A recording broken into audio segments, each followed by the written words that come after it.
Shalom adik-adik. Shalom. Apa kabar semuanya? Luar biasa. Kakak harap kalian juga semua sehat.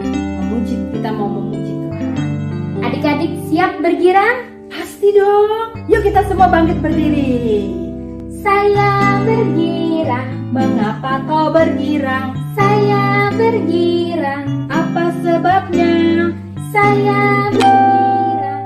Tangan pada saya. Karena saya anak Tuhan. Sekarang ku selalu bergirang, bernyanyi sambil bertepuk tangan, bersaksi dari cintanya Tuhan. Siang malam ku selalu bergirang. Saya bergirang. Mengapa kau bergirang? Saya bergirang, Apa sebabnya?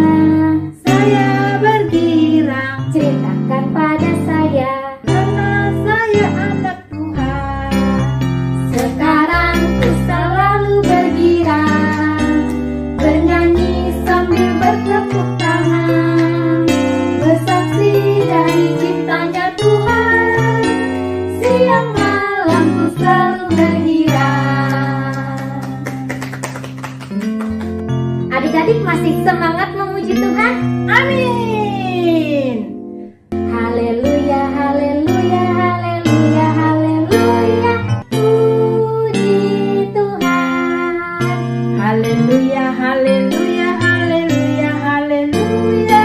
Puji Tuhan.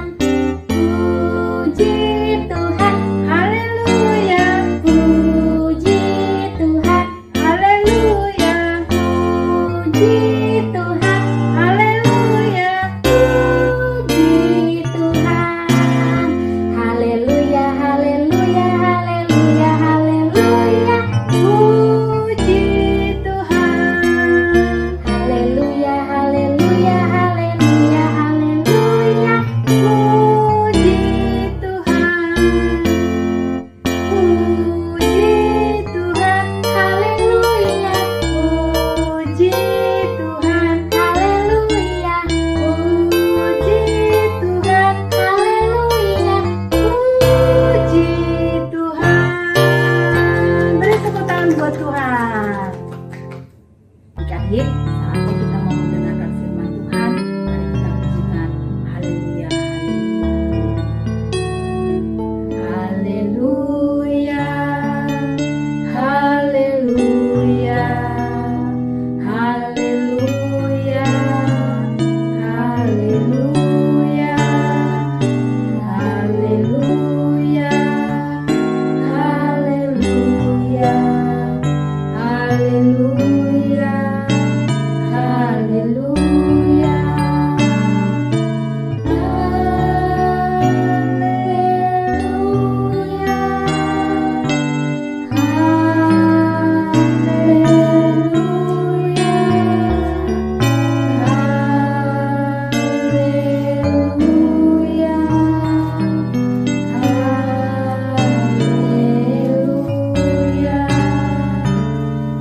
haleluya. Mari adik-adik kita siapkan hati kita untuk mendengar setiap firman yang akan disampaikan. Kita mau duduk diam mendengarkan firman-Nya. Haleluya, haleluya, haleluya, haleluya. Shalom adik-adik. Kita sudah memuji memuliakan nama Tuhan. Kita mau mendengarkan firman Tuhan. Mari kita berdoa. Terima kasih Tuhan, kami mau mendengarkan firman-Mu. Kami siap Tuhan, kami buka hati, pikiran, telinga kami untuk ketaburi firman-Mu. Terima kasih dalam nama Tuhan Yesus. Kami sambut firman-Mu. Haleluya. Amin. Pernahkah adik-adik merasa takut akan sesuatu? Hal-hal apa sajakah yang menakutkan adik-adik? Ada orang yang takut kegelapan, orang lain takut air. Ada juga beberapa anak yang takut berdiri di depan kelas di sekolah. Anak lain lagi takut sendirian. Hal-hal apa sajakah yang adik-adik percayai? Ya, benar. Ketika adik-adik duduk di kursi, adik-adik percaya bahwa kursi itu tidak akan patah. Tetapi adik-adik menekan pensil pada kertas, adik-adik percaya bahwa pensil itu dapat dipakai pada kertas tersebut. Tiap hari kita menaruh percaya pada banyak hal, tetapi kadang-kadang hal yang kita percaya mengecewakan kita. Kadang-kadang pensil kurang baik untuk dipakai menulis, atau kursi tiba-tiba roboh, patah. Akan tetapi ada seorang yang dapat kita percayai yang tak akan pernah mengecewakan kita. Tahukah adik-adik siapa orang tersebut? Setelah Paulus berada di Efesus beberapa waktu, ia meninggalkan kota itu untuk mengadakan perjalanan dan berkhotbah tentang Yesus di tempat lain. Kemudian ia kembali ke Yerusalem. Ada banyak orang di Yerusalem yang tidak menyukai Paulus karena ia berkhotbah tentang Yesus. Paulus tahu bahwa akan sangat berbahaya untuk berkhotbah di Yerusalem. Tetapi Paulus juga mengetahui bahwa Tuhan menginginkan ia pergi dan hal itu membuat ia berani.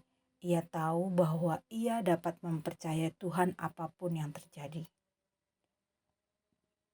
Ketika Paulus tiba di Yerusalem, ia pergi ke Bait Allah untuk berdoa dan berkhotbah. Ia memberitakan pada orang-orang di situ hal-hal luar biasa yang telah Yesus lakukan di tempat-tempat yang disinggahi Paulus. Hal ini membuat beberapa orang marah. Mereka sama sekali tidak percaya apa yang Paulus katakan tentang Yesus. Suatu hari di Bait Allah, Paulus hampir dibunuh oleh gerombolan orang marah yang tidak setuju dengan pengajarannya. Perwira Romawi, bawalah Paulus menghadap besok. Aku hendak mendengarkan penjelasannya. Aku ingin tahu mengapa begitu banyak orang marah. Tetapi ketika Paulus mulai menjelaskan tentang Yesus, gerombolan orang banyak itu mulai menyebabkan kegaduhan lagi. Mereka berteriak-teriak ribut dan marah. Sampai-sampai Paulus harus diselamatkan dari orang banyak itu oleh kepala pasukan.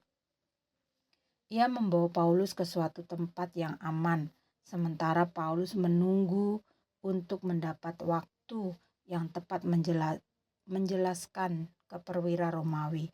Tuhan berbicara kepadanya, "Kuatkanlah hatimu, engkau dengan berani telah bersaksi tentang aku di Yerusalem. Engkau juga akan bersaksi tentang aku pada orang-orang di tempat-tempat lain."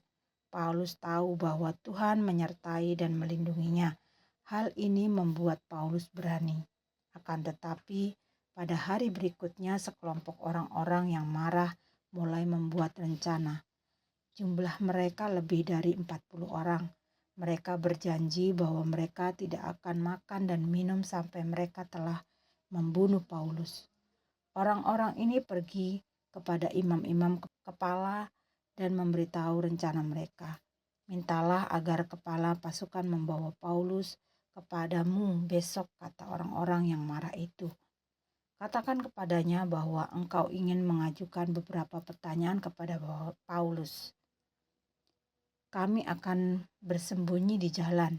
Bila Paulus mendekati kami akan melompat keluar dan membunuhnya sebelum ia sampai ke pertemuan."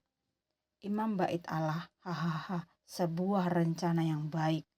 Bapak kepala pasukan, berkenanlah Bapak membawa Paulus untuk bertemu dengan kami besok.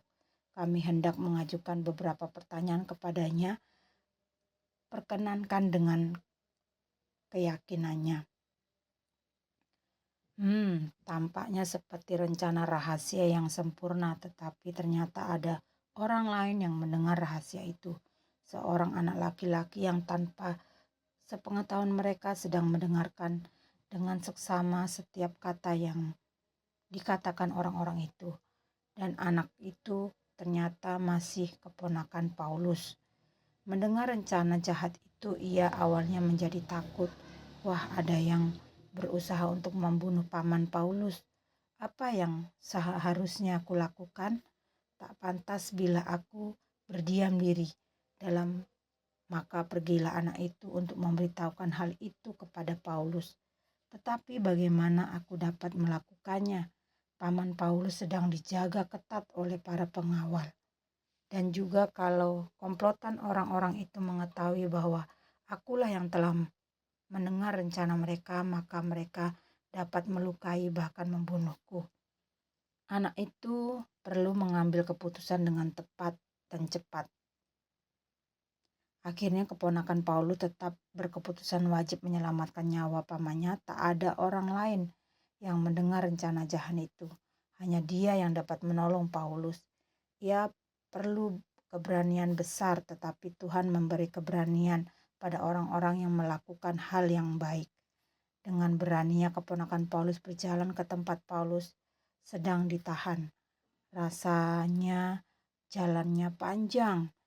Dengan mengendap-endap dan sedikit tergesa-gesa, ia pergi untuk menemukan pamannya. Ia tidak ingin orang-orang marah itu melihatnya. Ketika akhirnya ia mendapatkan pamannya, Paulus, anak itu menceritakan, "Paman, coba kemari." "Shh," lirih tetapi jelas dia berbisik. Saya baru mendengar ada sekomplotan orang ingin membunuh paman. Mereka berencana begini, dia menceritakan dengan jelas. Disampaikanlah segala perkataan yang telah ia dengar dari orang-orang jahat yang bersekongkol itu. Dia berusaha mengingat kembali ucapan mereka.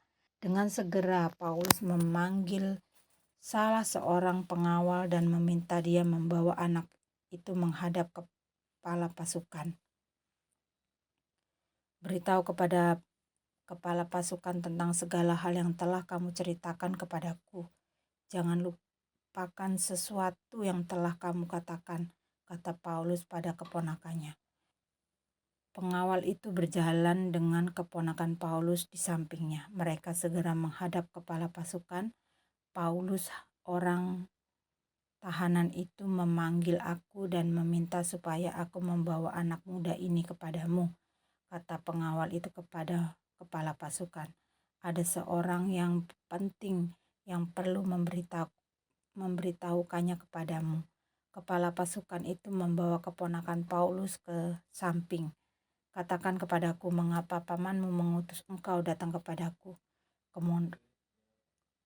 Keponakan Paulus memberitahu kepada kepala pasukan segala sesuatu tentang orang-orang yang marah dan komplotan mereka untuk membunuh Paulus. Kepada kepala pasukan, "Jangan kau ceritakan apapun yang kau ketahui ini kepada siapapun orang lain, supaya aku dapat menyelamatkan pamanmu. Rahasia itu tidak boleh diceritakan kepada orang-orang siapapun." Dengan segera kepala pasukan itu membuat rencana untuk melindungi Paulus. Ia memanggil 200 orang prajurit, 70 orang berkuda dan 200 orang senjata lembing untuk membawa Paulus tengah malam itu juga ke suatu tempat yang bernama Kaisarea. Dengan demikian, saat orang-orang jahat itu mengutarakan kehendaknya, mereka sudah tidak bisa bertemu lagi dengan Paulus karena Paulus sudah dipindahkan tempatnya. Syukur paman Paulus dapat diselamatkan walaupun aku melakukannya kemarin dengan deg-degan dan was-was. Terima kasih Tuhan telah memberikanku keberanian untuk melakukan hal yang benar. Sekarang Paulus aman saat menghadapi ketakutan. Percayalah, Tuhan akan menolongmu untuk menjadi berani melakukan yang benar. Amin. Mari kita berdoa. Tuhan Yesus, terima kasih kami sudah mendengar firman-Mu Tuhan. Beri kekuatan kepada kami, juga kami mempunyai keberanian yang daripada-Mu ya Tuhan, untuk menyampaikan kebenaran ya Tuhan. Terima kasih, Engkau berkati kami semua. Dalam nama Tuhan Yesus kami sudah berdoa.